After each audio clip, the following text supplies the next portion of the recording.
vamos lá ao nosso terceiro encontro da disciplina de Direito Constitucional, comigo, o professor Fernando Brito.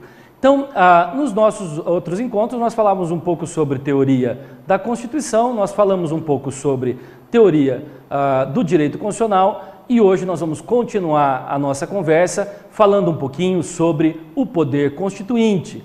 O poder constituinte é aquele poder que dá origem a uma nova Constituição, pelo menos o poder constituinte originário, né? Quando a gente classifica o poder constituinte, nós vamos ver que existem dois tipos diferentes de poder constituinte. Nós temos um poder constituinte, que é esse que cria a nova Constituição, portanto, poder constituinte originário, mas nós temos também uma outra modalidade de poder constituinte, que nós chamamos de poder constituinte de reforma, poder constituinte de emenda, poder constituinte derivado, enfim, que vai dar origem às emendas à Constituição, que vai dar origem às reformas constitucionais. Então, é isso que a gente vai tratar na aula de hoje, no nosso encontro, é sobre poder constituinte, teoria do poder constituinte, portanto. Bom, poder constituinte originário, vocês já sabem porque eu já disse, ele dá origem a uma nova Constituição. As discussões sobre o poder constituinte originário dizem respeito à possibilidade de limitação ou não do poder constituinte originário. Poder constituinte originário tem limites? Né? Tem limites? De um modo geral, se a gente imaginar que ele dá origem a uma nova Constituição, a rigor ele não teria limites. Mas a doutrina constitucional, de um modo geral, aponta algumas possíveis limitações ao poder constituinte originário. Limitações de ordem histórica, por exemplo, limitações relacionadas aos compromissos internacionais de um determinado país, no caso do Brasil, enfim, o Brasil não pode desrespeitar todos os tratados que ele celebrou, todos os tratados que ele firmou, enfim. Então nós temos algumas condicionalidades, muito embora, quando a gente estiver falando do poder constituinte originário, nós estamos falando daquele poder constituinte que dá origem a uma nova Constituição, tá? Então é isso que é poder constituinte originário. O poder constituinte originário, ele é exercido por uma Assembleia Nacional Constituinte. As Assembleias Nacionais Constituintes, elas podem ser autoconvocadas, elas podem ser convocadas pelos poderes, pelas instituições democráticas, pelos poderes constituídos, enfim, mas é sempre necessário que haja uma Assembleia Constituinte para que haja o exercício do poder constituinte originário. E aí não tem limites, não tem como fazer constituinte parcial, né? Quando eu faço uma constituinte, a constituinte é para dar origem a um novo texto constitucional. Vamos lá falar agora do poder constituinte derivado. Poder constituinte derivado é aquele poder constituinte que não vai criar um texto constitucional. Ele não cria um texto, uma nova ordem constitucional. Ele vai alterar a ordem constitucional já criada, ou então ele vai criar ordens constitucionais derivadas. Vamos lá então entender a classificação aqui do poder constituinte derivado. Eu tenho dois tipos de poder constituinte derivado. O poder constituinte de reforma e o poder constituinte estadual, que a gente chama também de poder constituinte decorrente. É aquele que vai criar as constituições estaduais e que, eventualmente, depois vai alterar as constituições estaduais. O poder constituinte de reforma, né, poder constituinte derivado de reforma, ele é classificado em duas classificações distintas. Ele pode ser poder constituinte de reforma, propriamente dito, ou pode ser poder constituinte de revisão. Na nossa Constituição Federal, lá no ato das disposições constitucionais transitórias, nós tivemos um período em que era possível aprovar emendas de revisão. Né? Os 5 primeiros anos da Constituição lá, era possível a gente aprovar emendas de revisão. Passou aquele período, só dá para alterar a Constituição por meio de emendas constitucionais. Bom, com isso nós temos aqui todas as disposições relacionadas ao poder constituinte. Vamos falar um pouquinho sobre os limites às possibilidades de emenda. Eu dizia para vocês no encontro passado que a nossa Constituição é uma Constituição semi-rígida.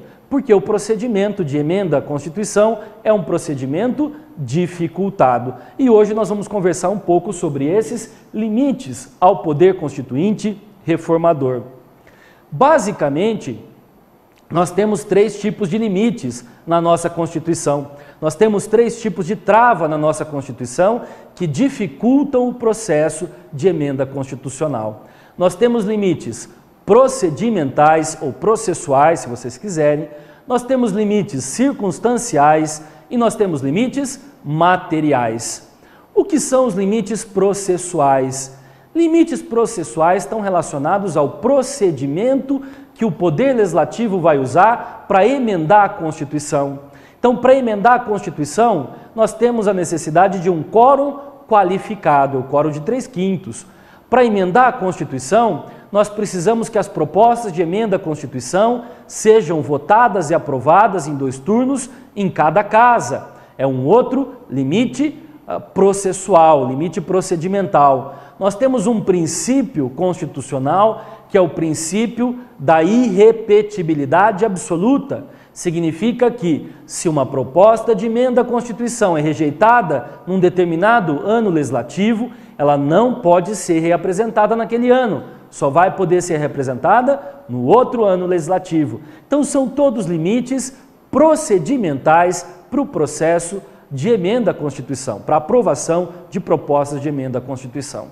Nós temos limites circunstanciais. Em determinadas circunstâncias, não é possível emendar a Constituição. Então, nós não podemos emendar a Constituição na vigência do estado de defesa. Não podemos emendar a Constituição na vigência do estado de sítio. Não podemos emendar a Constituição na vigência da intervenção federal. Vou contar um segredo para vocês. A gente viu aí que o Rio de Janeiro, esses dias, agora em fevereiro de 2018, está sob intervenção federal. Alguns constitucionalistas, das inúmeras inconstitucionalidades do processo de intervenção no Rio de Janeiro, eles têm afirmado que a intervenção ela foi uma boa saída para que o governo federal não discutisse a reforma da Previdência. Todo mundo leu o jornal aí nesses últimos dias, no final de 2017, no começo de 2018, nós sabemos que era muito difícil que o governo conseguisse os votos necessários para aprovação da reforma da Previdência. Bom, se eu tiver uma intervenção federal, não é possível tramitar a reforma da Previdência, porque a reforma da Previdência, ela precisa ser aprovada por meio de uma proposta de emenda à Constituição. Então, alguns dizem, olha, foi um jeito esperto do governo retirar a discussão da reforma da Previdência sem desagradar os mercados. Ele diz para os mercados, olha, eu tenho uma impossibilidade procedimental, que é importante, eu tenho um limite circunstancial. Na vigência da intervenção federal, não é possível emendar a Constituição. Então, são circunstâncias excepcionais. Essas circunstâncias nós chamamos de exceção constitucional, Estado de defesa, Estado de sítio, intervenção federal, enfim, que elas impedem a tramitação das propostas, a aprovação de propostas, aprovação de propostas de emenda à Constituição. Por último, nós temos limites materiais. Os limites materiais são aqueles conteúdos que o poder constituinte reformador não pode suprimir da Constituição. Eu não posso ter emendas constitucionais para abolir determinadas matérias constitucionais. Essas matérias constitucionais, elas estão previstas ali no artigo 60 da Constituição, no seu parágrafo 4º. O parágrafo 4º do artigo 60 tem algumas alíneas, e que enumeram lá um conjunto de regras, um conjunto de direitos que não podem ser alterados pelo poder constituinte de reforma. Por exemplo, eu não posso ter propostas de emenda à Constituição tendente a abolir direitos fundamentais. Quando eu falo direitos fundamentais, nós estamos falando daqueles direitos que estão no artigo 5º, mas também os outros direitos fundamentais, os direitos sociais, os direitos de nacionalidade. Eu não posso ter proposta de emenda à Constituição para abolir direito fundamental. E os outros também, eu tenho uma série de direitos fundamentais que estão previstos de forma esparsa no corpo da Constituição. Não pode ter proposta de emenda à Constituição, para a gente dar outros exemplos aí de limites materiais, para abolir, por exemplo, o voto secreto, o voto direto, periódico e universal. Né? São as características do voto. É secreto, direto, periódico e universal. Então não posso ter proposta de emenda à Constituição, por exemplo, para criar colégio eleitoral no Brasil, porque a Constituição diz que é cláusula pétrea o voto direto. Né? Não pode abolir o voto secreto, porque é cláusula pétrea o voto secreto. Eu não posso abolir a forma federada de Estado, também nós estamos diante aí de uma cláusula pétrea. Então, limitações materiais, gravem o conceito, limitações materiais ao poder constituinte de reforma são chamadas de cláusulas pétreas. Tá? Então, repassando, nós temos limites procedimentais, limites circunstanciais e limites materiais ao exercício do poder constituinte de reforma.